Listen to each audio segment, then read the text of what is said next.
Loneliness isn't about how many people surround you. It's about the gap between the connection you need and the connection you're actually experiencing. The truth is that trying to fix loneliness by forcing yourself to socialize more often makes it worse. And that's what we're going to talk about today. We're going to talk about the loneliness paradox. Welcome back to the channel. I'm your host, Daniel James, a mindset and high performance coach whose mission is simple. I'm here to give you the information I wish I'd had sooner to help you wherever you're at on your journey. And as always, if you're new here, welcome. So, why do busy people feel more isolated than ever? Well, research shows that executives and high achievers actually report a 61% higher rate in loneliness than unemployed individuals. Now, I believe that's down to a few factors. The first one being surface level interactions at work, because that increases that feeling of loneliness. And it's almost like that crowded room phenomenon. Yes, you're surrounded by people, but you actually feel even more isolated, especially in a situation like work, where you may not actually like half the people that you work with, yet you're forced to be there with them. So yes, you're surrounded by people, but you actually feel even more alone and isolated. And your brain processes rejection and loneliness using the same pain pathways as physical injury. That's why loneliness can literally hurt. It feels difficult. It feels hard because the brain processes it exactly the same. But there's actually two types of loneliness that no one actually talks about. Now, the first one is intimate loneliness, and that's all about missing a close confidant. So you can have friends, but do you have that close confidant, that real close friend? Because if you don't, that's going to cause real loneliness. Because you can have all the friends you want, but if you don't have that real tight-knit, I call it inner circle, that's going to create a gap, as it were. We then also have the collective loneliness, which is a feeling of disconnect from community or purpose. Even when you've got like family and friends around, you can feel disconnected.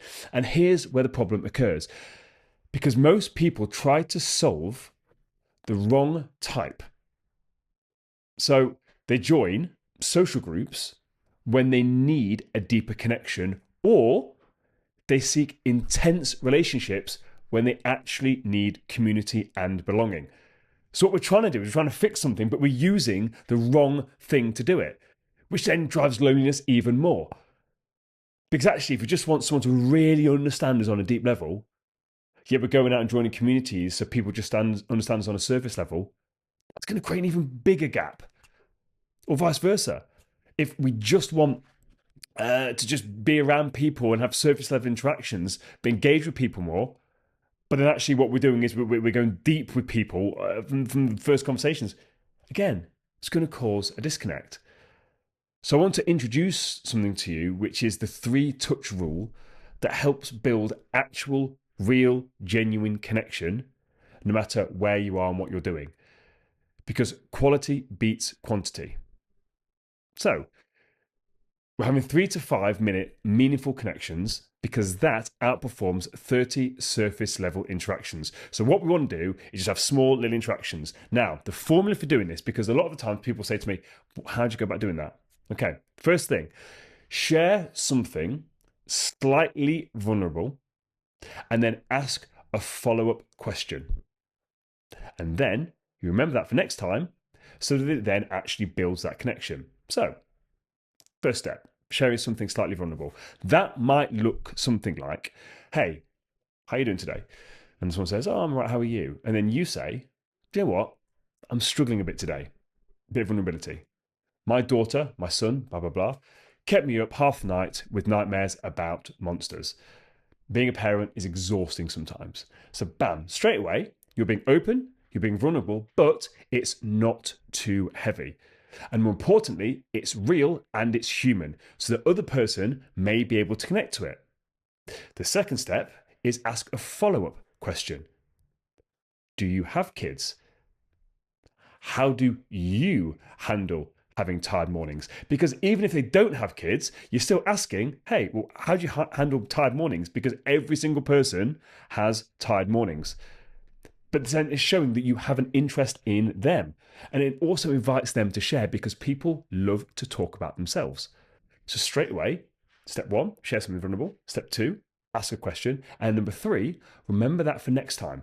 So next time you see them, like, hey, how you doing? Do you know, I've been thinking about what you said about your son, about your daughter, blah, blah, blah, starting nursery. Or, do you know what? I've implemented that thing that you said you did to handle tired mornings. Because it shows that you listened and it showed that you cared enough to remember. That's how it works. But start small. Start with small micro connections. I've used this example before, but a barista is a prime example. When you go into a coffee shop, that person has interactions all the time. And a lot of the times, people don't ask them questions. It's just, yeah, I'm okay, yeah, I'm fine.